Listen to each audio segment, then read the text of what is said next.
Abba Father, we thank you for this time that we can learn and talk about the words that you left for us to learn in order to discover you. Pray that you help us as we go through these few passages. B'Shem Yeshua Mashiach, Amen. So, last week, our parasha ends with the events concerning Noah over drinking, concerning a genealogy in Genesis 10, the Tower of Babel with its great hunter king Nimrod. That's where the text of the Parsha ends last week. Many people, when people talk about the story of what happened between Noah and Ham, very often people add elements of a sexual nature, but there is really absolutely no evidence in the text that anything such happened. But when we read the text, we read that Ham's descendants were cursed for something wrong that Ham did, but that Shem and Japheth were blessed for something good that they did. So, about this story, it is usually taught that the sin of Ham was, and I quote, he saw his father shamefully exposed, and he went out and told his brothers. Genesis 9:22. Whereas when Shem and Japheth heard about it, and I'm quoting again from Genesis 9:23, Shem and Japheth took a cloak, put it over their shoulders, and walking backward, went in and covered their naked father. Their faces were turned away so that they did not see their father laying there shamefully exposed. That's what the story tells us straight. What happens really by reading just a literal view of the story without adding anything, what we see is that Ham publicized his father's vulnerable position, but Shem and Japheth protected it with a cloak, doing exactly what Solomon said when he said, love covers all kinds of transgressions. And also First Peter is also said the same thing in love covers many sins. 1 Peter 4:8. Due to today's generation, which thinks nothing of slandering and shaming authority and parents, we think very little about that. We don't read it as something particularly wrong. But that's because our society today doesn't look at it as something particularly bad. But the truth is that the Torah forbids slandering authorities, shaming others, especially parents, which in the Torah is akin to murder. And so in that society also, parents are like the Almighty, just about. And in some Asian societies, it's still like that. So because of having exposed his father, shamed his father, Ham was punished through one branch of his descendant, not all the children of Ham. Canaan, one branch, because Ham had all the children. He had a child called Mizraim, who became the father of the Egyptians.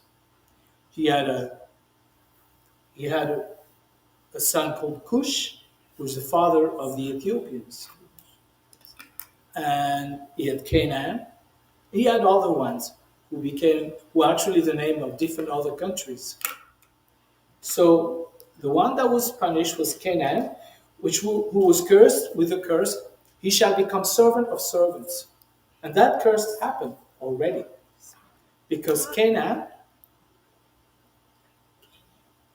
was in the land of Canaan and Israel came there. Israel was a country of servants, freed servants.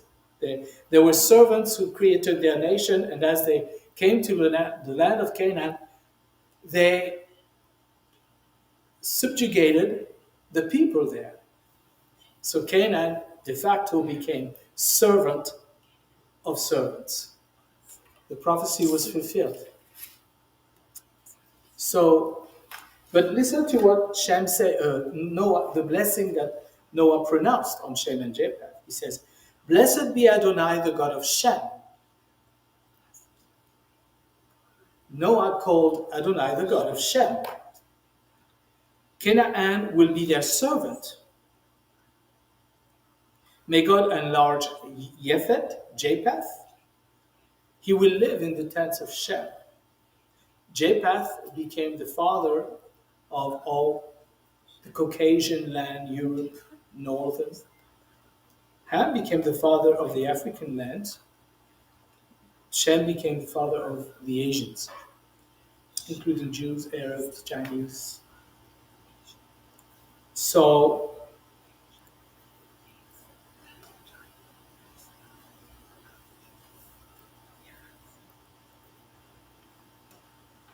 we all see that in action, starting with the Tower of Babel event. And I want to tell you a bit of the story of Abraham in that story. Okay, I'm going to go very quick. Nimrod, the mighty hunter, was one of the sons of Cush. So basically, he was the grandson of Ham. Cush was the son of Ham. Nimrod was a mighty strong man and sly and tricky, the great hunter and trapper of man and animal.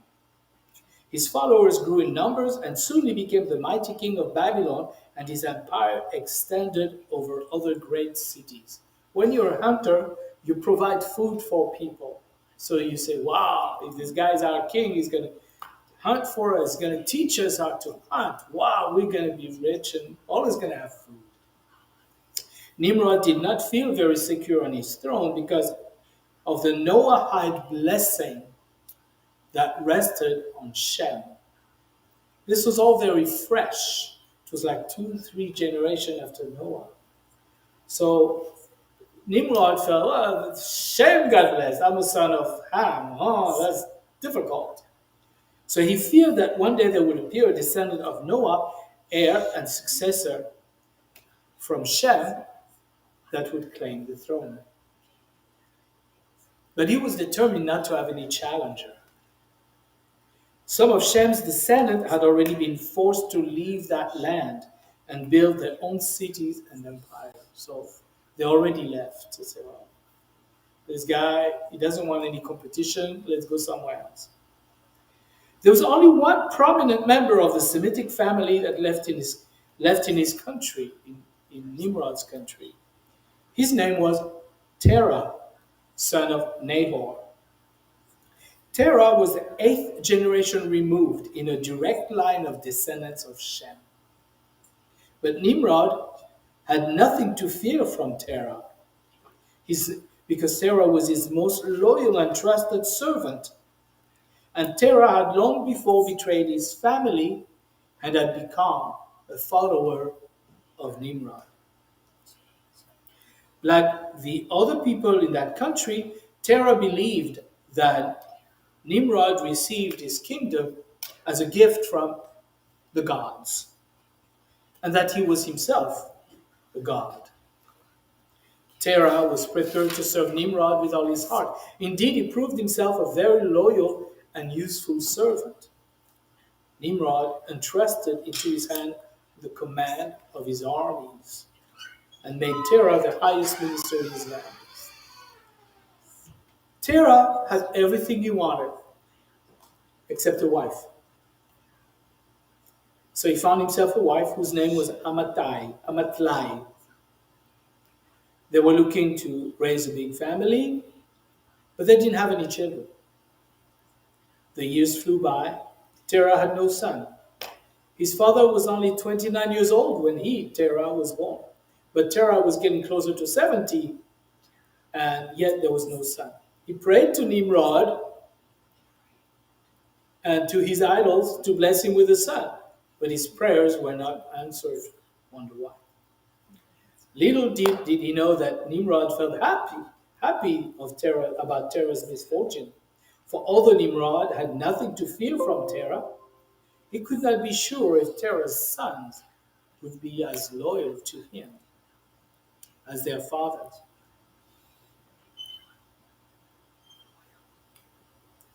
Therefore, he was inwardly very pleased. Okay, we're going to have to do a little break. The battery's running low. We need to Stand the cord. Yeah, take that one. Just unplug. Let me have a little technical issue. Battery. Oh man. Maybe you know what? Here, just for now. Okay. Just for now. Yeah, just do this one for now, Ted.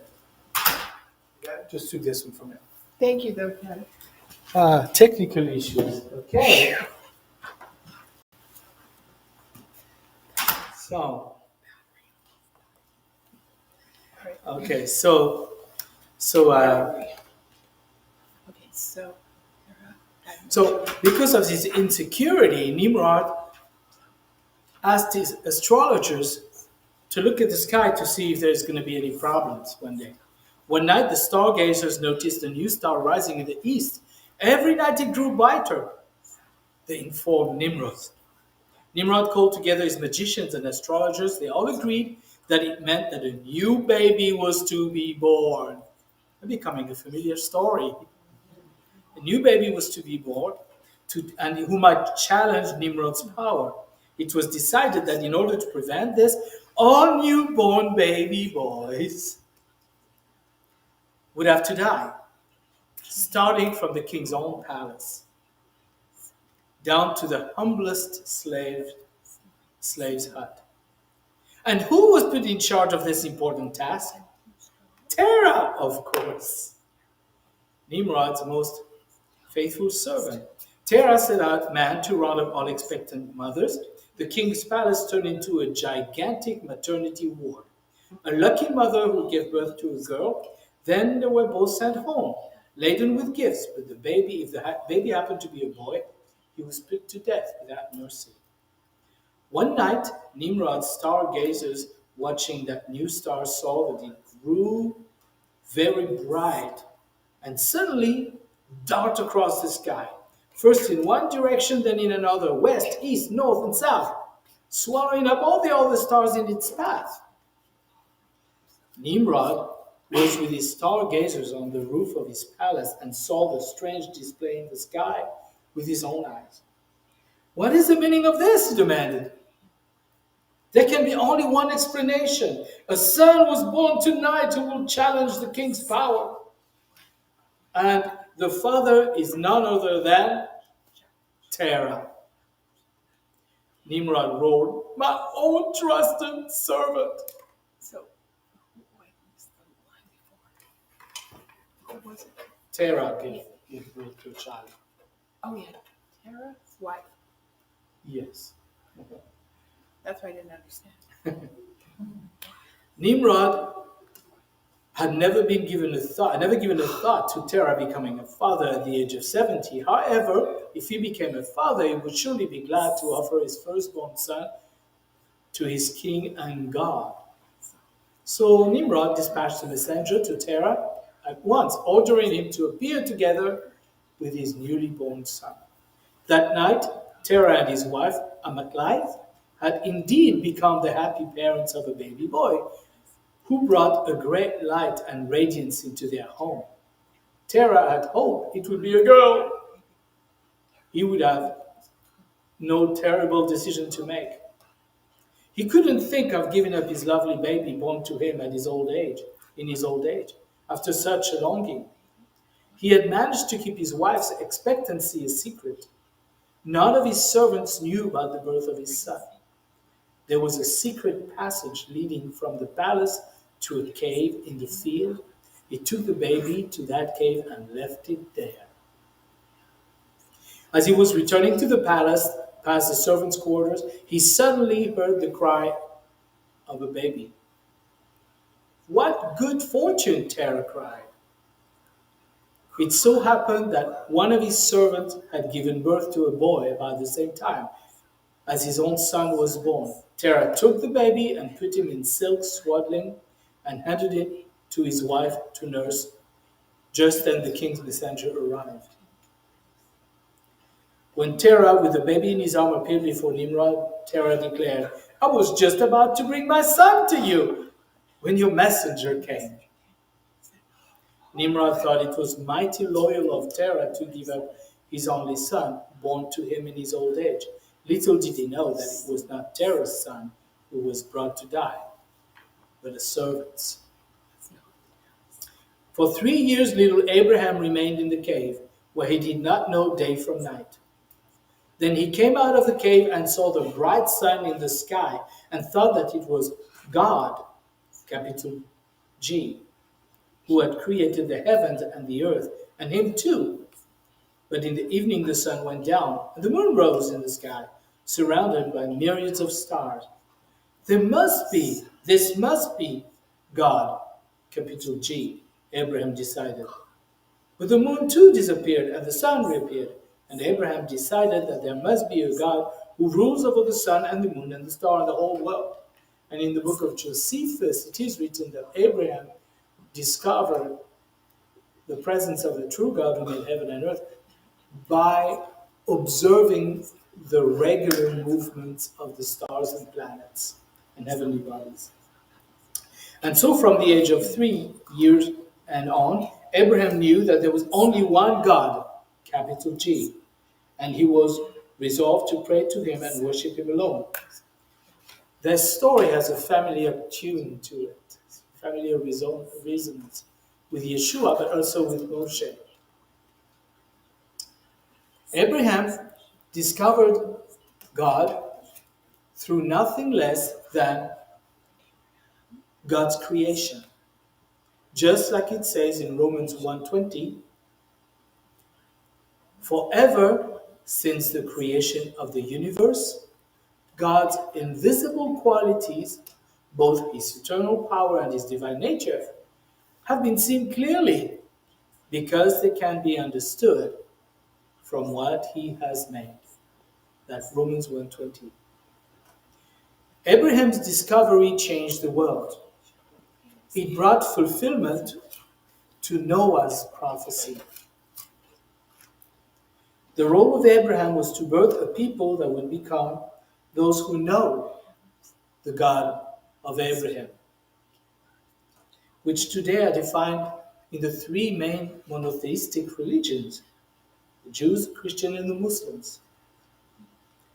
Noah called God the God of Shem. He said, "Blessed be Adonai, the God of Shem."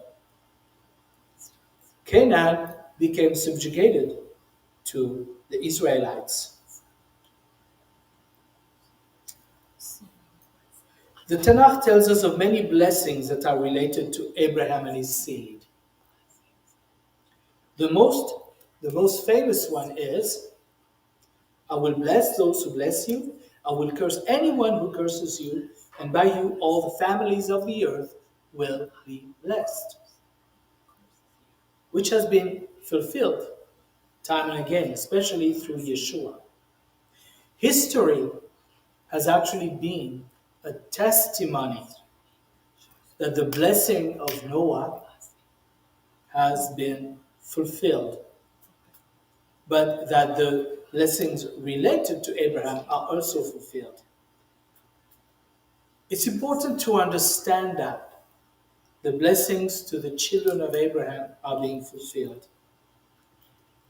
The Brit Hadashah teaches us about the blessings that come to Abraham's own biological seed, as well as about his spiritual seed of those who are grafted in to it through Yeshua.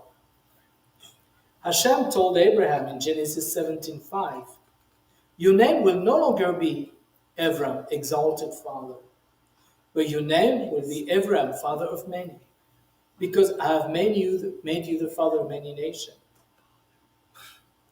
Now I would like to open a little segue parenthesis here about the blessings of Abraham.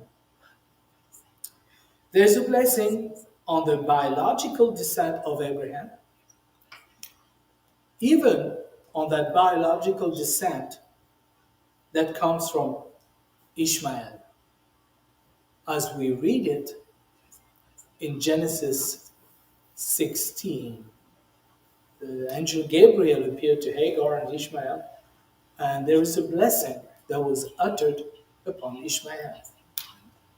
It's important to understand that that also is a promise made to Abraham. That promise was made because of the virtue of Abraham.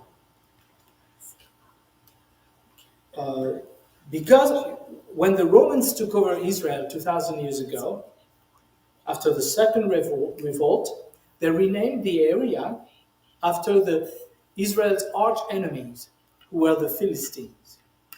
So they renamed it Palestina, which is the same word. But the Philistines of then are descendant of Japheth.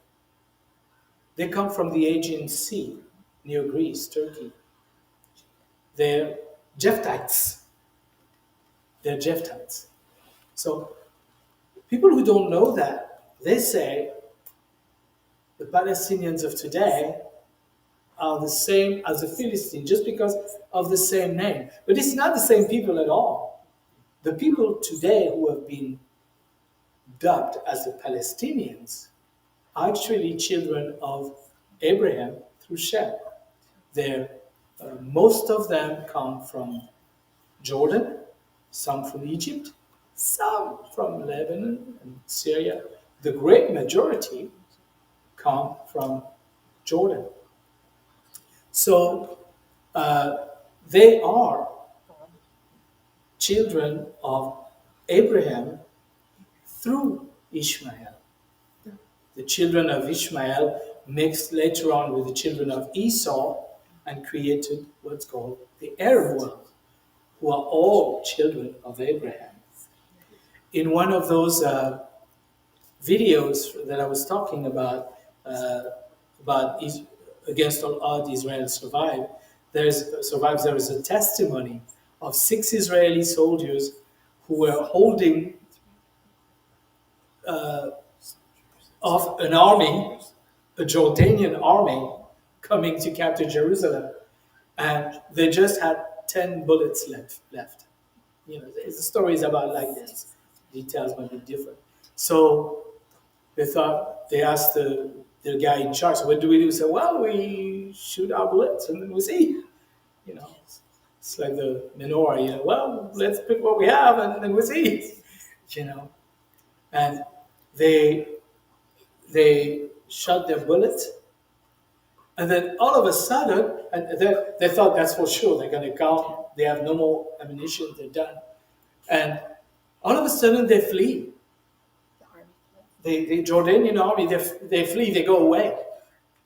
And this is, they could have captured, they could have won, we had nothing left, you know. And later on, there was a prisoner that was taken from there. And one of the captains and the guy who was in charge went to see that prisoner in the hospital and says, what happened to you guys? We had nothing left. You were going to win. He says, you didn't see? You didn't see? Abraham appeared to us all and said, leave your cousin or your brother alone. And as they were fleeing, they were saying, Abu Ibrahim, Father Abraham. You know, one of those stories, you know. So you can find it in one of those videos. So, okay. Now, I want to go back to Romans and Paul, trying to reassure the non-Jewish Romans followers of Yeshua of their status within Israel. That's always been that issue. So what is it? What was the issue? Now we're finished with that parenthesis. We're going on with it. Okay. Talking about Abraham for the nations. So, Paul was teaching the Roman congregations, and if you read Romans 1, 2, and 3, the, the, the body of Jewish believers and the body of non-Jewish believers, they were at each other's throat a little bit. They had a lot of disunities. It was a little bit like the story of the father with the two children, the biological daughter and the adopted daughter, and the two are saying, he's my real father. It's like there was, and sometimes there is some of that going. It's not a new issue. It's not an old one either. It's just so there.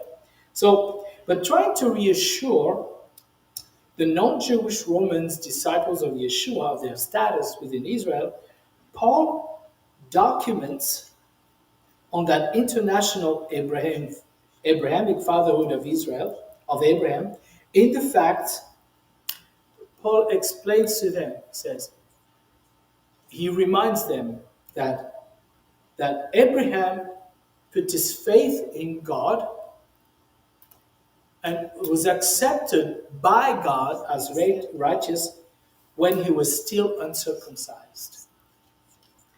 Romans 4, 11 and 12 says, in fact, Abraham received circumcision as a sign, as a seal of the righteousness he had been credited with on the ground of the trust he had when he was still uncircumcised. This happened, now Paul is giving an interpretation. He's not saying, oh, it could be midrash. He says, he's making a statement why God did that. He says, this happened so that Abraham could be the father of every uncircumcised person who trusts and thus has righteousness credited to him, and at the same time to be the father of every circumcised person who not only has had a Brit Milah, but also follows in the footsteps of the trust which Abraham Avinu had when he was still uncircumcised. God accepted Abraham before he was circumcised so he could be the father of many families, Jews and non-Jews, Israelites and non-Israelites. The statement by Paul does not negate the perpetual commandment given to Israelites to circumcise their male children, but it does make the act of believing by faith supreme alone. By believing by faith alone supreme. It also makes the act of following in the footsteps of Abraham supreme. That's actually the theology that got Paul in trouble. He says, you can be children of Abraham without going through the circumcision. That's why they said, oh no, you can't teach that. He says, well, sorry. And Paul knew how to do that. So, Yeshua continued on the same path. And I want to go through a couple of conversations he had. In John 8:31 through 40, it says, Yeshua said to the Judeans who had trusted him. Yes, Yeshua. He said, if you obey what I say, then you are really my Talmidim. That's what Yeshua said. If you obey what I say, then you are really my Talmidim. You will know the truth, and the truth will set you free. There is one condition to that, if you obey what I say. They answered, the Judeans, we are the seed of Abraham. We've never been slaves to anyone. What do you mean? We will be free? Well, this statement from the Judeans could be really, really argued because the children of Israel were enslaved by Egypt, then Babylon, and now they were subservient to the Romans. So to say that was kind of Uh, that this shows the fallacy of historical misinterpretation. So, but what did Yeshua answer? He says, "Oh yes, indeed." Notice he didn't go into, "Oh yes, you were." He didn't grab onto that. He stayed right on track with what he wanted to say. He could have, but that was not the point. He stayed on track, and he said, "I tell you that everyone who practices sin, is a slave of sin. Now, a slave does not remain with a family forever, but a son does remain with it forever. So if the son frees you, you are really free." So we become sons of Abraham through the son. Uh, this goes along with what we studied at Torah Club about the taxes, where Yeshua said, the children of the kingdom don't pay taxes. So, but I won't go there. So what he's saying, whether Jew or Gentile, only the Messiah sets us free. And then he says to them, "I know you are the seed of Abraham." He agrees with them. The Judeans are descendants of Abraham. But then he's going to direct the conversation somewhere else. He says, "Yet you are to kill me, because what I'm saying makes no headway with you. I say what my father has shown me. You do what your father has told you." So they just said, "We're children of Abraham." And he agreed. He said, "I do what my father told me. You do what your father tells you." The discussion is getting a little bit heated. Dangerous ground. But, we read this and you say, "Wow, they were really mad and hitting at each other." But, no. Actually, yes, they were. But if you ever read Talmud conversation, they really go at each other. It is a normal thing, just about. It's not recommended, but it's very, Latin, Easterners, very emphatic, very, emotional when they talk, using hyperbole, So it doesn't mean that they're necessarily, it means they're just pretty hot and passionate about what they're talking about. But still, this is a bit of dangerous ground. So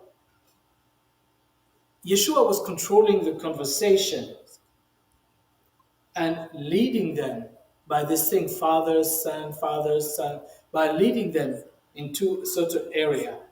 So they answered when he said, "You do what your father told you." They said, "Yes, our father is Abraham." That's exactly what Yeshua wanted.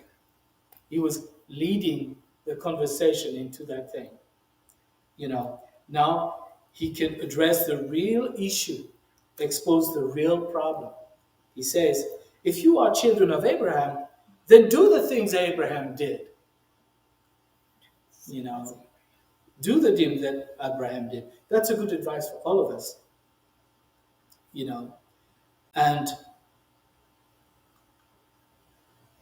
And then he's going to expose the 100-pound gorilla in the room. 100? 100 pounds. I think it was 100 pounds. It was a small girl. 500? 500. 500, okay. Right. A baby gorilla. I don't know. He says, Yeshua says, "As it is, you are out to kill me, a man who has told you the truth which I heard from God. Abraham did nothing like this. You are doing the things your father does." Oh boy. That was really bad. So they say to him, "We are not illegitimate children. We have one Father, God." That was dirty. That was dirty. Because what they were doing, he was telling them, "Father of Abraham, and you do what you want." And then they said, "But we're children of Abraham, we have one Father but God." but we are not illegitimate children like you. We've heard the rumors about you, how you were born, like an angel came to you, mom. Yeah. Until this day, there was a lot of rumors that his birth was actually from a Roman soldier. And until this day, it is being taught in circles that Yeshua's birth was through an affair that Miriam had with a Roman soldier. So that was a blow below the belt. But when somebody does that, meanwhile, if somebody starts like if I have a conversation, an intelligent conversation with somebody, and we go back and forth, and all of a sudden they do something like this, I know I won, because they've lost, they ran out of substance. So the only thing they have left is a blow below the belt, where they have to attack my character. They have to say, people get into racism, genderism, people get into this and that. When people attack character, it's because